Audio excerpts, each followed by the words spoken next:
So, I would like to present a new version of Kristya Nekroz that I have recently come up with. And it revolves around a card that came out in Dark Neostorm called Nightmare Incarnation Idlee. And interestingly enough, it enables a couple of cool features for the Kristya combo. For example, first of all, it makes Manja more consistent. Second of all, it makes Dogra a 1.5 card combo. You need a discard plus Geldogra. And then, yeah, you can also do a lot of fun stuff like, yeah, as a thoughting before you search Kristya, you can search in the combo with a 3 card combo. You can actually also search a Saravis or a Valkyris, and it's kind of cool. So let me start with the deck profile here. 1 Unicorn, 3 Brio, 3 Klausulas, 1 Valk, 1 Trishula. This stuff is standard here. If you don't play it in Nekroz, I don't know what you're doing here. Probably playing an FTK. You need Trishula is also kind of obvious because you need to go second sometimes, but not all the times. And Valkyrs is in this format very important due to you having to play against Orcists and Pendulum Magicians, which actually can out your Kristya without targeting it, which is kind of disgusting. So sometimes, if you, for example, see that your opponent is playing a billion cards in his main deck, you're going to search Valkyries instead of Saravis. Then to the non-Nekroz ritual monsters, we are still running 3 Chalice Line because it's the best card. It's just insane, and it enables some degenerate combos. We're running double Saravis. You can play 3 depending on your metagame, but I prefer to run 2 right now because technically you're running 5 due to prep, and you run 1 Benton. You don't need 2 Bentons anymore for the Kristya combo with Manju due to the new Idlee combo I found out. For the incantations, we run 2, 2, 2, 1. This one is cuttable in my opinion, but if you play against Altergeist, he's kind of nice to have. And of course, they enable a lot of pluses, and if you draw not that good of a hand, that, for example, cannot combo the Kristya, you can, of course, just normal it, or you can just enable Unicore Pass or something. Then for the Garnets, Kristya, Nightmare Incarnation Idlee, and Shurit. Shurit is cuttable, in my opinion. I have, lately I've witnessed that this thing is just mostly a Garnet, and you just don't want to see him in your hand, but you want him for whenever you go into turn 2 or 3. Or if you draw a Kristya combo that ends on Valkyries and stuff. Kristya, of course, the win condition. And Idlee is interesting because she is summonable off of Nightmare Mermaid. And she's a fairy, so she enables your 4th fairy, which allows us to use our combo makers more efficiently and actually play around hand traps, like impermanence and stuff, if they save it for like a key point.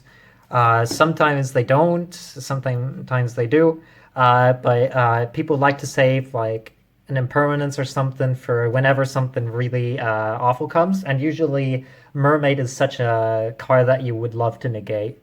Then we're running 3 Gale Dogra, best card in the deck. It's a 1... it plus any card in the deck is full combo. And yeah, paying 6,000 doesn't matter if your opponent can't do anything. Also, what has been upped is we're running 2 Manjo again. You can do a little bit of rank 4 plays and stuff, but most importantly, at first it was a very gimmicky 3-card combo, and you had to have Manju in the deck just in case you would loop Benten after resolving Gale Dogra. Or and you just play the combo to make sure that even if you draw Manju, you can kind of use them and then go into the combo.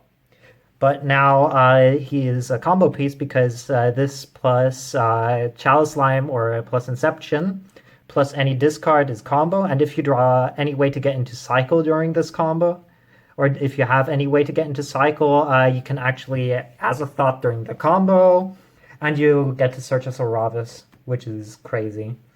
For hand traps, we're running only 3. We're running the Gamma package. Today it should be the day that Psyframe Gear Lambda, Frame Lord Lambda comes out, which is pretty good for the deck because you can just, if everything else fails and you somehow cannot Unicorn Pass, or if you are in a grind game, you can just Lambda plus whatever you have on the board, Lambda plus Klausolos, and then you have like 2 negates, which is kind of nice, and also Gamma is like the best hand trap to stop danger, except for Droll, of course, but Droll is fucking insane, and that card should be banned. Now for the spells. Also a little bit of changes here. We're running 2 Cycle. God, I want the secret. 1 Kaleido. We were running 2 at first, but I've decided to cut it to 1 because you just resolve it once usually, and afterwards you can recycle it with Unicorn and stuff. 1 Mirror and 1 Incantation Inception. This is important for the Chaliceception combo, that is Chalice Line plus Inception. You just go +3 every turn for like the next 2 turns, which is pretty nice. And you always get a set up Ritual Summon. Then we're running 3 Prep. Just best card in the deck. Searches anything. It's your extra Saravises if you draw this plus Galdogra, so your combo goes through. Then 3 Called. And for traps, we're running 1 Typhoon because this meta unfortunately has a card called Mystic Mine if you have not heard of it, which I doubt. And Mystic Mine likes to just auto-win the game against you. But if you play Typhoon, usually decks that play Mystic Mine, except for Striker, of course, but Striker, you play against them game 2 and 3. You try to just grind. You can just like wait until you draw a Typhoon, and then during their end phase, sometime you can pop with Typhoon and just go off and kill them and stuff. And you should have like drawn 2 Manjus or something like that, and then they just lose. And also this card is kind of good against Orcust. Orcust is a really, really, really hard matchup for this deck. First of all, because of the Trickstar engine. Second of all, because the board is you need Called plus any Called plus Denko to break the board, but Typhoon also counts like a Called. Then yeah, that's the main deck. It should be 44 cards right now, so nothing changed on the size of it. You can cut the Gammas if you feel like it, but I'd recommend to keep them because they're good against Droll. The extra deck has also changed. We're running Azathoth and Nyarla. Nyarla is a combo piece for the Manju combo. And Azathoth, if you draw Cycle, you can make Azathoth, and then the most important parts of your combo, like the Benton Search and the Nightmare Mermaid, are completely secure from all monster effects. And the Nightmare Mermaid is also secure from, from Impermanence too. So as soon as you summon Azathoth, nothing is happening anymore, and your combo is safe. Exciton Knight usually doesn't come up for me, but against back row decks, really handy, of course. 3 Heralds, best card in the extra deck for now, because you just combo off. And you just search a lot with Galdogra and everything. You need those 3, and because of that, because you run those 3 and you need all of them, or at least 2 of them, you need to, you cannot play Pot of Extravagance in the main deck. Psyframe Lord Omega, you can also make this Lambda here, or you can also play Pentastag. I play it because I don't have either.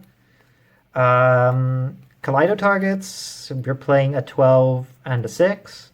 The 6 is for Pure Thunder and for whenever something weird happens and you need to summon Brionac.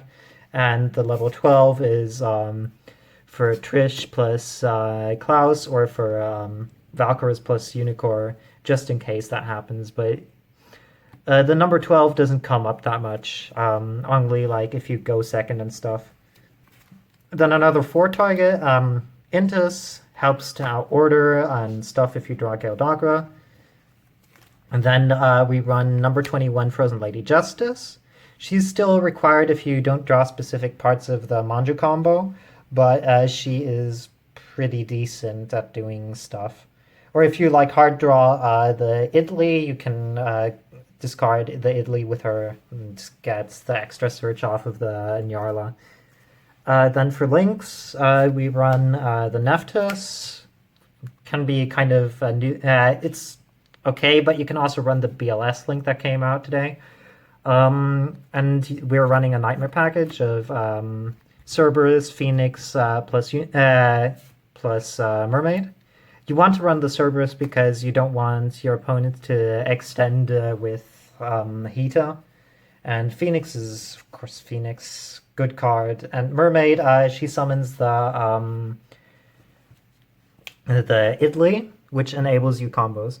Another thing you could play in this version is you could play True King of All Calamities, because Trishula and Idlee are level 9, and there are some situations going second where, for example, you could evenly Trish, and then if you have 2 extra monsters on board, or some way to summon a Nightmare, you could technically go into True King of All Calamities and just lock them out because they don't have anything in their board. They lose one of their key playmakers in the grave and a random card in their hand. And they it's pretty disgusting for them. Next video, I'm going to show the combos for this. The deck is really fucking consistent. The Idlee combo makes like almost every time you draw the Manju or the Geldagra, which is like a 55% chance in this deck, you just can full combo. And if you draw any extenders or any Saravises or anything, you play through hand traps like it's nothing. The only hand trap that hurts is Droll because, as said, Droll is a balanced card and doesn't hurt this deck at all. Kappa. Well then, let me end this video and start the combo video.